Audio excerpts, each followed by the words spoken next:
Hello friends, ఈరోజు వీడియోలో మీరు ఇక్కడ చూస్తున్న జాకెట్ మోడల్ ఎలా కుట్టుకోవాలో చూద్దాం. ఈ వీడియోలో ఈ జాకెట్ కటింగ్ ఏం పెట్టలేదండి. ఓన్లీ ఈ జాకెట్ మోడల్ ఎలా కుట్టుకోవాలో అదొక్కటే వీడియో చేశాను. ముందుగా బ్యాక్ పార్ట్ నెక్ కట్ చేసుకోకుండా ఉంచుకున్నాం. ముందు ఈ నెక్ ఎలా రావాలనేది ముందు మార్కర్ వీల్తో డిజైన్ చేసుకుని ఉంచాను. తర్వాత దీనికి పేపర్ బాగరంతో ఇలా కటింగ్ చేసి పెట్టుకున్నాను. నెక్ ఎలా కావాలో అలా డిజైన్. తర్వాత దీనికి మొగ్గల కోసం క్లాత్ కూడా తీసుకున్నాను. ఇది చీరలో మ్యాచింగ్ని బట్టి ఇలా తీసుకున్నాను. ఫస్ట్ బ్యాక్ పార్ట్ లైనింగ్ అతికేసి కింద చేతి పని లేకుండా మడిచి కుట్టడం అలా చేసేసుకుందాం. ఒరిజినల్ పార్ట్కి లోపల బయట చూసుకొని లోపల పక్కన లైనింగ్ పెట్టుకుని కింద ఒక అంగుళన్నర ముందుగానే మనం పెట్టుకుంటాం చేతి పని కోసం. అది కటింగ్లో నేను నెక్స్ట్ వీడియోలో మీకు జాకెట్ కటింగ్లో చూపిస్తాను. ముందు ఇలా చేతి పని లేకుండా ఉండేందుకు ముందుగానే లైనింగ్కి ఇలా కుట్టుకోవాలి. ఇది నేను ఇంత ముందు వీడియోలో కూడా చూపించాను మీకు. ఇలా ఫస్ట్ కుట్టేసుకున్న తర్వాత కింద మళ్ళీ ఒక పావు ఇంచు మడిచి కుట్టుకుని ఆ పార్ట్ని మళ్ళీ పైకి మడిచి చేతి పని లేకుండా వేసుకోవచ్చు. ఇదంతా ఇంతకు ముందు వీడియోలో నేను చూపించాను కాబట్టి కొంచెం ఫార్వర్డ్లో చూపిస్తున్నాను. దీన్ని కూడా స్లోగా చూపించుకుంటూ వెళ్తే వీడియో ఇంకా లెంగ్త్ ఎక్కువైపోతుందని ఇలా ఫాస్ట్ ఫార్వర్డ్లో చూపిస్తున్నాను. ఇట్లా లైనింగ్ ఎతికేసుకోవడం, ఎక్స్ట్రా ఉన్నది కట్ చేసుకోవడం అంతా అన్ని జాకెట్లకి చేసేటట్టు చేస్తాం. మామూలు జాకెట్కైనా ఇట్లా మోడల్ జాకెట్కైనా ఇలాగే చేసుకుంటాం. ఇట్లా లైనింగ్ అంతా అతికేసి ఆ తర్వాత ఇట్లా ఎక్స్ట్రా నేను కట్ చేసేసుకుంటాం. ఆ తర్వాత ఇదంతా అయిపోయిన తర్వాత ఇప్పుడు డిజైన్కి మనం ప్రిపేర్ చేసుకుంటాం. ఇప్పుడు ఇంత లైనింగ్ అంతా అతికేసాము, ఎక్స్ట్రా అంతా కట్ చేసాం. ఇప్పుడు నెక్కి ఎక్కడెక్కడ కావాలో ముందే డాట్స్ పెట్టుకుంటాం కాబట్టి ఆ డాట్స్ దగ్గర మళ్ళీ ఒకసారి మార్క్ పెట్టుకోవాలి. ఇప్పుడు దీని మీద మనం ఇందాక అనుకున్న డిజైన్ చేయాలన్నమాట. ఆ డిజైన్ చేయడం ఎలాగో ఇప్పుడు చూద్దాం. దీనికోసం చీరలో ముక్క తీసాం. చీరలో ముక్క ఎక్కువ తీస్తే మళ్ళీ చీర తగ్గుద్ది కాబట్టి మనకి కావాల్సిన దానిలో సగం ముక్కే తీసుకున్నాం. అంటే నెక్కి ఎంత వెడల్పు కావాలో దానిలోకి డబుల్ వచ్చేలాగా. అంటే నెక్ మొత్తం వెడల్పు వచ్చి 10 అంగుళాలు వస్తుంది. ఆ 10 అంగుళాలకి ఒక 5 అంగుళాల ముక్క తీసుకున్నాం చీరలో. ఆ 5 అంగుళాలని రెండింటిని కలిపి ఇట్లా జాయింట్ చేసుకుంటాం. మనకి ఎంత వెడల్పు కావాలో అంత ముక్క తీసామంటే చీర సరిపోదు. అందుకని తీసుకుని ఇప్పుడు ఈ డిజైన్లో ఫ్లవర్స్ కిందకి పైకి ఉన్నాయి కదా, అందుకని మడత వేయకుండా ఇలా విడిగా తీసాం. ఇలా తీసి ఆ జాయింట్ కరెక్ట్గా సెంటర్ వచ్చేలాగా మళ్ళీ దీని మీద పేపర్ వగరం పెట్టుకుని కుట్టుకోవాలి.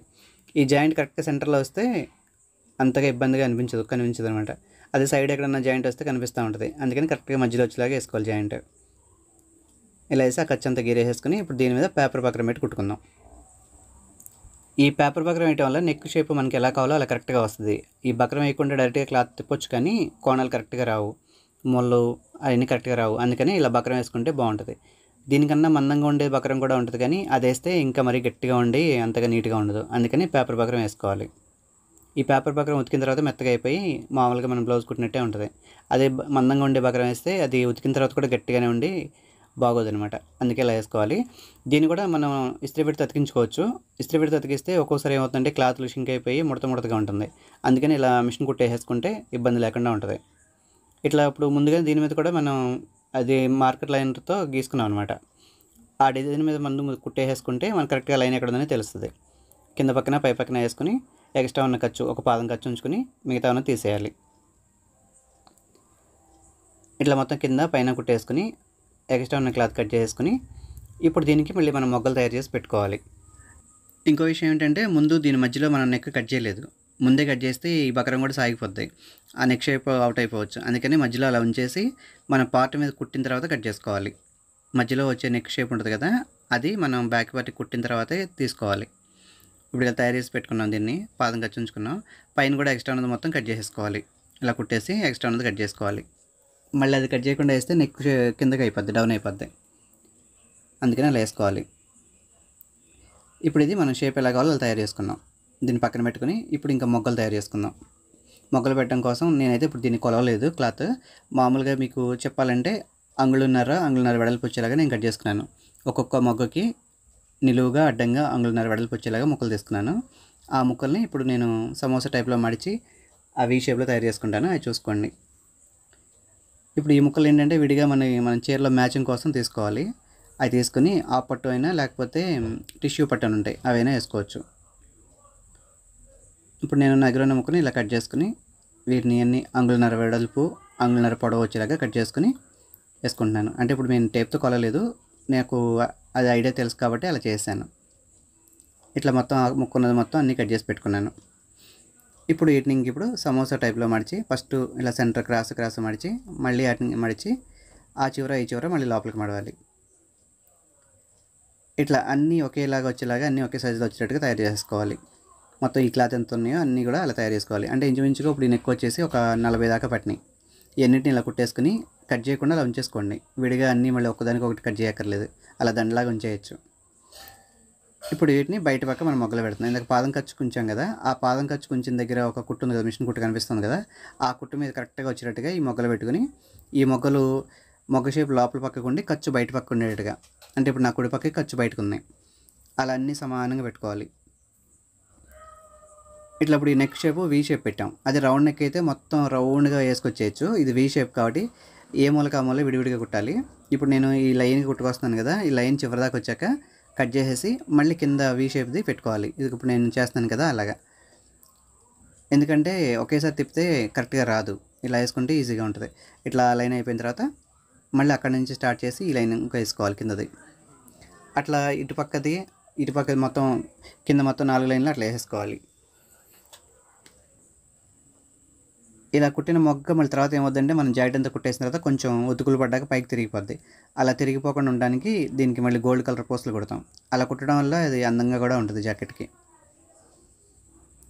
ఇలా అన్నీ ఒకే లైన్గా ఒకే సమానంగా వచ్చేటట్టుగా చూసుకుంటూ ఏమన్నా రివర్స్ పడుతూ ఉంటాయి మడతలు, వాటిని చూసుకుంటూ లైన్గా పెట్టుకుని కుట్టాలి.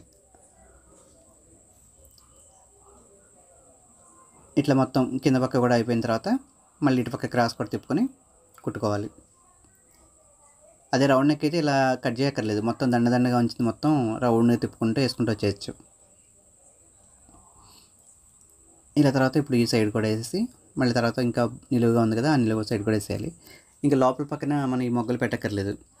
లోపల పక్కన లేస్ వేసుకున్న తర్వాత నెక్ అంతా కుట్టేసిన తర్వాత లేస్ వేసుకుని సరిపోద్ది. ఇంకా ఇట్లా ఈ మొగ్గలు కుట్టడం అంతా అయిపోయిన తర్వాత దీనికి మళ్ళీ పైపింగ్ వేసుకోవాలి. ఒక పాదం ఖర్చు ఉంచుకుని ఎక్స్ట్రా ఉన్నదంతా కట్ చేసి దీనికి మళ్ళీ పైపింగ్ వేసుకుందాం. ఒకవేళ దీనికి పైపింగ్ వద్దులే అనుకుంటే లేస్ కూడా వేసుకోవచ్చు. ఆ ఖర్చులు కట్ చేసి ఆ ఖర్చులు బయటికి కనపడకుండా ఒక 6 రంగుల వెడల్పున్న లేస్ తీసుకుని కూడా వేసుకుంటే ఇంకా సింపుల్గా ఉంటుంది. కానీ అది ఉతుకులు పడేటప్పటికల్లా పీస్ వచ్చేసి ఊడిపోతూ ఉంటుంది. ఇప్పుడు ఇది పావు ఇంచు ఖర్చు ఉంచి ఎక్స్ట్రా ఉన్నదంతా కట్ చేస్తున్నాం. ఆ ఖర్చు మీద లేసేసి చాలామంది కుడుతున్నారు, కానీ అదేమవుతుందంటే 2-3 ఉతుకులు పడిన తర్వాత ఊడొచ్చేస్తూ ఉంటుంది. ఫస్ట్ చూడడానికి బాగానే ఉంటుంది, తర్వాత ఊడొచ్చేస్తుంది. ఇప్పుడు దీనికి నేను ఏం చేస్తున్నానంటే థర్డ్ పైపింగ్ వేస్తున్నాను. దీనికి మళ్ళీ కలర్ కాంబినేషన్ వచ్చేసి గోల్డ్ తీసుకుని, చీరలో ఉన్న గోల్డ్ కలర్ తీసుకుని ఇలా థర్డ్ పైపింగ్ వేసి, ఇది కూడా నార్మల్ పాదంతో వేసేసుకోవచ్చు. దీనికి సింగిల్ పాదం ఏం పెట్టక్కర్లేదు, నార్మల్ పాదంతోనే వేసేసి ఇది మనం పైపింగ్ వేసే ముక్కను కూడా లోపల పక్క ఖర్చు మడవక్కర్లేదు. ఎందుకంటే ఇది ఎలాగో ఖర్చు లోపలికి వెళ్తుంది కాబట్టి బయటకి ఏం కనిపించదు, అందుకే మడిచి కుట్టక్కర్లేదు పీస్ రాకుండా. ఇలా కుట్టేసి కరెక్ట్గా మనకు తాడు ఎక్కడ ఉందో అక్కడ వరకు లోపలికి మడిచి, అంటే ఇది మందంగా ఉంది కాబట్టి కొంచెం గట్టిగా చేత్తో నొక్కి మడచాలి. మామూలుగా నెక్ వేసేటప్పుడు అయితే ఈజీగా వచ్చేస్తుంది. ఇది మొగ్గలు ఉండి ఆ మొగ్గల పైన మడుస్తున్నాం, లోపల ఈ బకరం కూడా ఉంది కాబట్టి కొంచెం మందంగా ఉంటుంది. ఇలా ఈజీగా ఏం తిరగదు, కొంచెం కష్టంగా తిప్పుకుంటూ వేసుకోవాలి కుట్టు. ఇట్లా కింద పక్కన అటు పక్కన కూడా మొత్తం కుట్టేసి దీన్ని తయారు చేసి పెట్టుకోవాలి. ఆ తర్వాత దీన్ని తీసుకెళ్ళి బ్యాక్ పార్ట్ మీద అతకాలి. వీడియో లెంత్ ఎక్కువ అయితే మరీ చూడడానికి బోర్ కొట్టేస్తుందని చెప్పి చాలా వరకు అన్నీ నేను తీసేసి చూపిస్తున్నాను, మీకు తొందరగా అర్థం అవ్వడానికి ఈజీగా ఉంటుందని ఇలా చేస్తాను. ఇప్పుడు పైపింగ్ వేసింది మొత్తం నేను వీడియో తీయలేదు. ఇట్లా ఇప్పుడు వీడియో పైపింగ్ వేయడం అయిపోయింది, ఒకసారి చూడండి. ఇది ఎలా ఉందో అలా తయారు చేసుకుని ఇప్పుడు దీన్ని బ్యాక్ పార్ట్ మీద అతకాలి. బ్యాక్ పార్ట్ మీద లోపల పక్క నుంచి కరెక్ట్గా మధ్యలో చూసుకొని ఫస్ట్ సెంటర్ నెక్ జరిగిపోకుండా మధ్యలో కుట్టేసుకోవాలి. ఆ తర్వాత ఆ బకరం మీద ఆల్రెడీ ముందుగానే మనం మార్కర్ లైన్తో గీసుకుంటాం, ఎలా కావాలి అనేది డిజైన్ గీసుకుంటాం. ఆ డిజైన్ ప్రకారం దాని మీద కుట్టేసుకోవాలి. అది కూడా నేను నెక్స్ట్ వీడియోలో మీకు చూపిస్తాను. ఇట్లా సెంటర్ నుంచి ఒక సైడ్కి వేసుకొచ్చుకోవాలి. పైన షోల్డర్ దగ్గర కూడా మనం ముందే మార్క్ పెట్టుకుంటాం, ఆ మార్క్ దగ్గరికి వచ్చేలాగా కుట్టేసుకోవాలి. నెక్ షేప్ ఎలా ఉందో అలాగా. ఇది రౌండ్ నెక్ కాదు కదా, ఒక షేప్ పెట్టాం కదా, ఆ షేప్ ప్రకారం కుట్టుకోవాలి. ఇటు అయిపోయిన తర్వాత రెండో సైడ్ కూడా కుట్టుకోవాలి. ఇది కూడా పైనుంచి కుట్టుకెళ్ళచ్చు, ఇందాక మధ్యలో నుంచి కుట్టుకొచ్చాం, ఇప్పుడు పైనుంచి డాట్ ఉంటుంది కదా, డాట్ దగ్గర నుంచి కుట్టుకెళ్ళాలి. ఇలా పైనుంచి మళ్ళీ మన మార్కర్ లైన్ ఉంటుంది కదా, దాని మీద వేసుకుని మధ్యలో వరకు వేసుకొస్తే సరిపోద్ది. మధ్యలో వరకు వచ్చేసిన తర్వాత ఇప్పుడు పావు కొంచెం ఖర్చు ఉంచుకుని మిగతాదంతా మధ్యలో కట్ చేసుకోవాలి.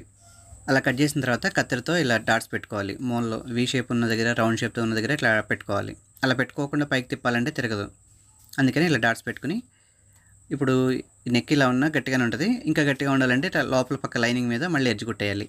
ఈ బకరాన్ని తిప్పుకుంటూ ఆ షేప్ ఎలా ఉందో అలా తిప్పుకుంటూ నిదానికి చేతులతో లాక్కుంటూ దాని మీద ఎడ్జ్ కుట్టేసుకోవాలి. ఈ ఎడ్జ్ కుట్టు చివరి దాకా వేసేసిన తర్వాత అప్పుడు మళ్ళీ పైన ఎడ్జ్ కుట్టేసుకోవాలి. ఇట్లా మొత్తం నెక్ ఎలా ఉందో అట్లా వేసుకొచ్చేయాలి. ఆ తర్వాత ఈ ఖర్చంతా పైకి మడుచుకొని మళ్ళీ పక్కన ఎడ్జ్ కొట్టేసుకోవాలి పైన. అప్పుడు ఇంకా నెక్ గట్టిగా ఉంటుంది, బాగుంటుంది, షేప్ కూడా కరెక్ట్గా వస్తుంది. ఇట్లా నిదానంగా షేప్ ఎలా ఉందో అలా తిప్పుకుంటూ ఎడ్జ్ కొట్టేసుకురావాలి. ఇట్లా మొత్తం ఎడ్జ్ కొట్టేసిన తర్వాత రెండో పక్క ఇప్పుడు మొగ్గలు పెట్టాం కదా, మొగ్గల పక్కన కూడా ఎడ్జ్ కొట్టేసుకోవాలి. ఈ వీడియోలో ఒకటి మిస్ అయిందండి. దీనికి నేను లేసేసింది వీడియో రికార్డ్ అవ్వలేదు, అదొక్కటే మిస్ అయింది, మిగతాదంతా వచ్చింది.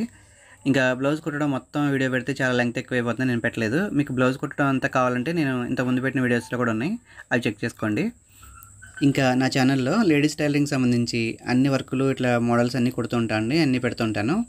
మీరు కాస్త నా ఛానల్ సబ్స్క్రైబ్ చేసుకుని బెల్ సింబల్ యాక్టివేషన్లో పెట్టుకుని ఉంచుకుంటే నేను ఏ వీడియో పెట్టినా మీకు వెంటనే నోటిఫికేషన్ వస్తుంది, మీరు ప్రతిదీ మిస్ అవ్వకుండా చూడొచ్చు. అలాగే నా వీడియోస్ని లైక్ చేయటం, షేర్ చేయటం మర్చిపోవద్దు.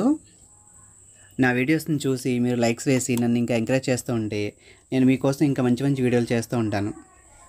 ఓకే ఫ్రెండ్స్, ఈరోజు వీడియోలో ఈ మోడల్ కుట్టడం జాకెట్ చూసారు కదా. నెక్స్ట్ వీడియోలో లాంగ్ ఫ్రాక్ ఒక సిస్టర్ అడిగారు, నేను తప్పకుండా ఆ వీడియో చేయడానికి ట్రై చేస్తాను.